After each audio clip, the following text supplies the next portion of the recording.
তো সেদিন কিন্তু বরমশাই বাড়িতেই ছিল আর মেয়েও কিন্তু স্কুলে যায়নি বলতে মেয়েকে আর পাঠায়নি, ওর অ্যাক্টিভিটি এক্সাম শেষ হয়ে গেছে, এখন ডাইরেক্ট 12 তারিখ থেকে ওর রিটার্ন এক্সাম শুরু হয়ে যাবে। তো আগের দিন রাতে কিন্তু বরমশাই চিকেন রান্না করেছিল, অনেক অনুরোধের পর কিন্তু রান্নাটা করেছিল। আমি বলেছিলাম রোজ রোজ তো আমি রান্না করি, একদিন তো তুমি রান্না করতে পারো। তো দিনটা ছিল বুধবার দিন রাত্রেবেলা মানে সন্ধ্যাবেলা তো সবাই জানো কি ধুমধুমা বৃষ্টি হয়েছিল, সেই বৃষ্টি দেখেই কিন্তু বরমশাই চিকেনটা এনেছিল। আর এরপর দিন মানে এই যে বৃহস্পতিবার সকাল সকাল গরম ভাতটা নামিয়ে আগের দিন রাতের বাসি মাংসটা দিয়ে মেয়েকে ভাতটা মেখে দিয়েছি। তো সকালবেলা মেয়ে ঘুম থেকে উঠেই মাংস ভাতটাই খেলো। তো সেদিন কিন্তু তোমাদেরকে আমি দেখিয়েছিলাম যে ইলিশ মাছের সাথে বেশ কিছুটা ইলিশ মাছের তেলও ছিল। সচরাচর কিন্তু এমন ইলিশ মাছের তেল আমাদের ঘরে আসে না, কারণ একদম বড় ডিম ভর্তি ইলিশই বেশিরভাগ আনা হয় আমাদের ঘরে, আর নয়তো একদমই ছোট ইলিশ আনা হয়। এই যে 700, 800, 900 গ্রাম ওজনের ইলিশটা যেটার মধ্যে তেল হয়, এই ইলিশটা কমই আনা হয় আমাদের ঘরে। যদিও এই ইলিশটাই আমার বরের সবচেয়ে বেশি প্রিয় আর আমার প্রিয় ডিম ভর্তি ইলিশ। তো সে যাই হোক, ফ্রিজে কিন্তু কিছুটা বেগুন ছিল।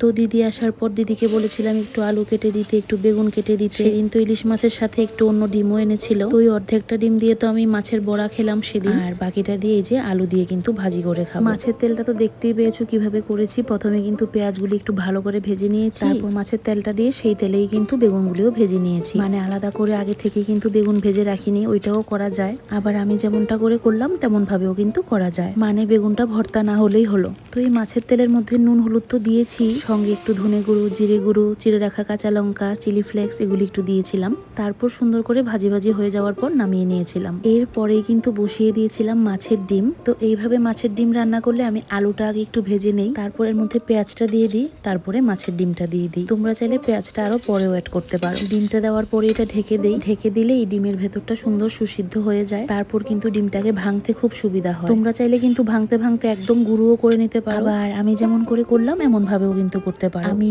একদম গুঁড়ো করি না, মোটামুটি একটা ছোট ছোট টুকরার মতো রাখি যাতে মুখে কামড় দিয়ে খাওয়া যায়, আর ওইভাবেই কিন্তু আমার খেতে ভালো লাগে। আমার মেয়েরও ওইভাবেই প্রিয়, আমার বরেরও ওইভাবেই প্রিয়। তো মাছের ডিমটা যখন মোটামুটি সেদ্ধ হয়ে যাবে, ভাজি হয়ে যাবে, এর মধ্যে তো নুন হলুদটা ঢোকাতে হবে, তার জন্য কিন্তু একটু জল দিয়ে দিতে হবে। এরপর নুন হলুদ ধনে জিরের গুঁড়ো চিলি ফ্লেক্স যাই দেবো সব কিন্তু মাছের ডিমের ভিতরেও ঢুকে যাবে। ওই দিন ঘরে ধনে পাতা ছিল না, যদি আমার প্রত্যেকটা রান্নার মধ্যে ওই দিন ধনে পাতার খুব প্রয়োজন ছিল। তো একদম সুন্দর করে কিন্তু জলটা শুকিয়ে গেলে, একদম ভাজি ভাজি হয়ে গেলে মাছের ডিমটাও নামিয়ে নেব। সেদিন আমার ননাসের বাড়ি থেকে এসেছিল এই ডোগাগুলি, একদম ফ্রেশ ডোগা। দিদিকে বলেছিলাম কেটে দিয়ে যাওয়ার জন্য, আর আমি কেটে নিয়েছিলাম কাঁকরোল, আলু আর টমেটো। এভাবে সবজি দিয়ে কিন্তু শুটকি রান্নাটা খেতে দারুণ লাগে। প্রথমে আলু আর কাঁকরোল গুলিকে একটু ভেজে নিলাম, তার উপর দিয়ে দিলাম কিন্তু ওই যে বেটে রাখা মশলাটা। বেটে রাখা না, আসলে ওই যে গ্রাইন্ড করে রাখা মশলাটা, কিছুই না, এর মধ্যে ছিল শুধু রসুন, পেঁয়াজ, কাঁচা লঙ্কা আর শুকনো লঙ্কা, বাস। তারপর মশলাটা দিয়ে, তারপর এর উপর ডোগাগুলি দিয়ে টমেটো আর বেগুন গুলিও দিয়ে দিলাম। মাছের তেলে সবগুলি বেগুন দিয়েছিলাম না, লাগেনি। তারপর ঢেকে ঢেকে কিন্তু সুন্দর করে সব সবজিগুলি ভাজিও করে নিয়েছি, একদম কষিয়ে নিয়েছি।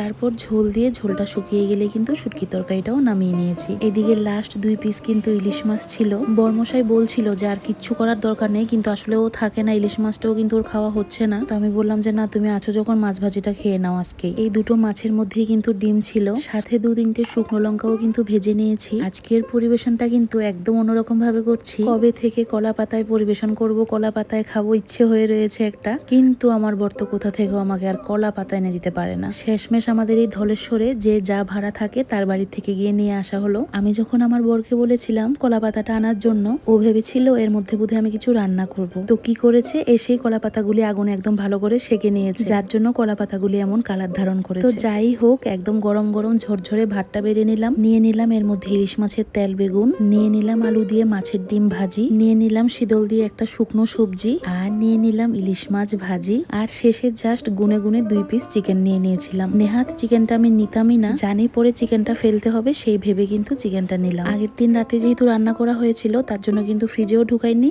আর সেই জন্য কিন্তু জালও দেয়নি। তবে চিকেনটা ভালো ছিল, নষ্ট হয়নি, একদমই ভালো ছিল। তো সুন্দর করে একটা থালি রেডি করে নিয়েছি, কি ভালো লাগছিল দেখতে থালিটা। তো আমি আর সবকিছুতে হাত দিলাম না, সুন্দর করে আস্তে আস্তে বসে বসে আমি এবার খাবো। মাছের তেলটা দিয়ে খেলাম, খুব ভালো হয়েছিল। চলো আবারও দেখা হচ্ছে, টাটা।